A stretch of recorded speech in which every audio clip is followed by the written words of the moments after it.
Now, live from Wish TV, this is 24-Hour News 8 at 6 o'clock. Good evening and thank you for being with us. I'm David Williams. Julian Grace is off.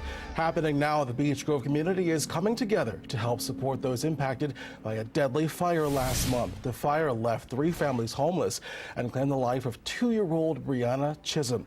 To help support these families, Beech Grove Eagle officers organized a fundraiser. The family-friendly event has a cornhole tournament, bounce house, dunk tank, and a cookout. The money raised will be split between the 3 families. It's wonderful to see how much love comes together in a tragedy that everybody is facing. And it's not just us as individuals, but as a community, you know, they feel and they understand. So for everybody to come out, this is beautiful. If you weren't able to attend the fundraiser today, but would still like to donate, we'll have more information posted on our website tonight at wishtv.com. In Crime Watch 8 tonight, a man is critically hurt in a late-night shooting. Police say it happened at the Nora Pines Apartments around 10 last night. That's near 91st Street and North College Avenue. The victim is a 22-year-old man. Police did not say what led to the shooting. We also don't know anything about a possible shooter. If you have any information, you're asked to call Crime Stoppers at 317-262-TIPS. New tonight, a somber graduation for seniors at Marjorie Stoneman Douglas High School, just months after the deadly shooting on the Parkland, Florida campus. Students walked across the stage in their caps and gowns on Sunday without 4 of their beloved classmates. Kim Hutcherson has the story.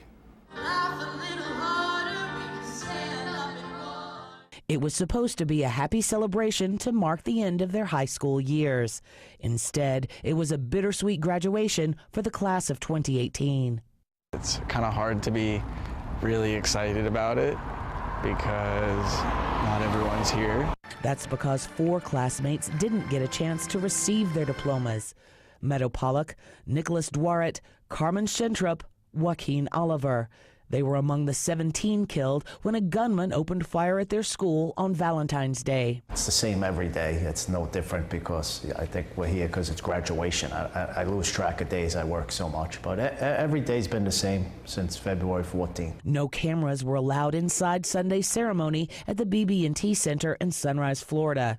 But organizers say the event managed to balance the grief felt by everyone in the room and the celebratory spirit of graduation. Graduation's always bittersweet because it's so hard to watch the kids go, especially this year with the connection we've had. Seniors wore a special sash reading MSD Strong along with their caps and gowns.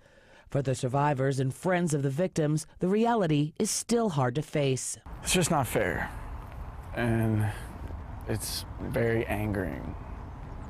They worked just as hard, if not harder than us, to do this, and they can't for no reason. I'm Kim Hutcherson reporting. It is a beautiful Sunday across central Indiana. Look at that right there, a shot of downtown Indianapolis. Brad Moushart is here with our first look at weather. Good afternoon, Brad. Hey, David. Yeah, gorgeous end of the weekend. We did see a little bit of rain through the overnight, not quite enough. I know we need a little bit of rain, drought-like conditions starting to set up in southwestern Indiana, but at least it's been nice and comfortable. Behind all that rainfall today, only lower 80s outside, just a little bit above average, but the low humidity is making it feel just great outside. It's a little breezy. Hold on to your napkins if you're going to be eating outside tonight. Humidity, though, at 29%, so at least it's comfortable out there. 28 mile per hour. These are sustained winds up in Kokomo. 17 mile per hour winds there in Muncie, and 14 mile per hour winds out of the northwest, dragging in that drier air, keeping us nice and clear. Storm tracker not showing you anything out there this evening. All the rain from earlier has spread its way on off to the east. Behind it, we're left with nothing but sunshine, mostly clear skies. That trend will continue into the day tomorrow as well. A nice sunny start to the work week, but rain, return as soon as Tuesday, so make sure to get out there and enjoy it. Tonight we'll drop back slowly but surely into the upper 50s, right around average for this time of the year. A little free AC tonight, so you can crack those windows open. Enjoy the nice ride into work tomorrow. 55 in Kokomo, 55 in Greencastle as you wake up for Monday morning. Now, like I said, rain does return pretty soon. I'll let you know when that rain will return. Next weekend, the early look ahead looks a little soggy, so hopefully you got outside and enjoyed some of the sunshine this weekend. We'll have the full forecast coming up in about 12 minutes. Thank you, sir. Starting tomorrow, people in Carmel might have to add a few minutes to your morning drive time. The city will close 116th Street between Town Road and Spring Mill Road to complete a couple of projects. Crews will work to replace a bridge east of Clay Center Road and a culvert over Williams Creek just west of Ditch Road. The city says the work should be done in August. Drivers can use 106th Street as a detour route. The Department of Child Services is getting ready to launch a new online portal. Officials say it will make it easier to conduct background checks on people who work with children. It's also expected to shorten the time it takes to screen people such as teachers or volunteers who want to work with children. It'll cut a 21-day process down to 10. The portal will include a criminal background check, sex offender search, and review of previous DCS cases. The department says the portal will go live sometime this week. Happening today, the Muslim Alliance of Indiana will host an iftar dinner. Mayor Joe Hogsett is set to speak at the event.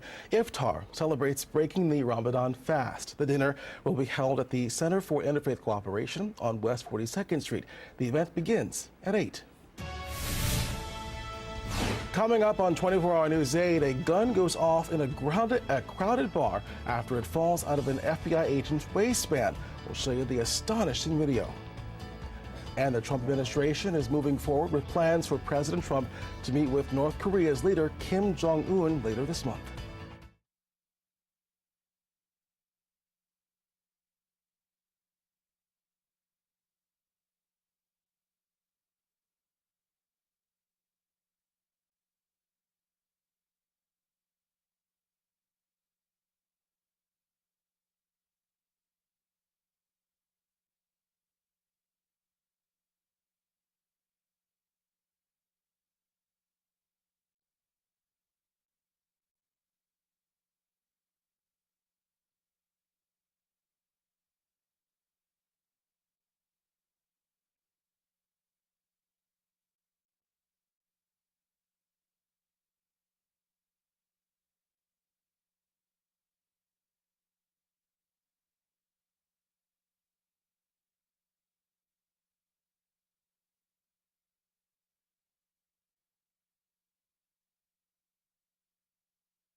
Welcome back. President Donald Trump says he will meet with North Korean leader Kim Jong-un on June 12th in Singapore. This after an earlier cancellation left organizers wondering if the meeting would ever happen.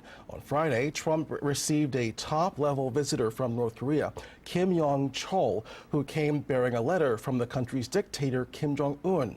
The U.S.-North Korea summit would be the highest-level meeting between a U.S. president and a North Korean official since 2000. U.S. Secretary of Defense James Mattis wrapped up his trip in Singapore this weekend and says it may be a bumpy road to negotiations between the two countries. New tonight, disturbing video out of Colorado shows the moments an off-duty FBI agent loses his gun and accidentally shoots another person. It happened early Saturday morning in a Denver distillery after the agent did a backflip to amuse patrons. Lance Hernandez has the story. Cars for a shooting, 22nd at Lawrence, Mile High Spirit. Police say the shooting appears to have been accidental. The off-duty FBI agent was inside this distillery, Mile High Spirits, at 12:45 this morning. He does a backflip, and the gun discharges as he picks it up, striking another bar patron in the leg. Just have a party shot, says inside the bar, party shot in the leg. Saying the gun went off from someone's pocket. What we don't know tonight is whether the off-duty agent was carrying his own gun or if it was bureau-issued. Nor do we know what the FBI's policy is regarding carrying weapons off-duty. The male victim was taken to a nearby hospital. We are told tonight he has a good prognosis. The FBI agent was taken to police headquarters for questioning but was not arrested. He was later released to an FBI supervisor. The Denver district attorney will determine whether any charges will be filed. Could have been a lot worse. Weather-wise outside for your morning commute, make sure to take the sunglasses with you. Nice, comfortable as well. You can roll the windows down. Upper 50s, lower 60s as you head out the door. Green light tomorrow, but Tuesday, rain returns. Details coming up. We post breaking news and story updates 24 hours a day on Facebook. Join the conversation by following Wish TV.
Look at that gorgeous view of downtown Indianapolis. I wish we could have our newscast outside. Brad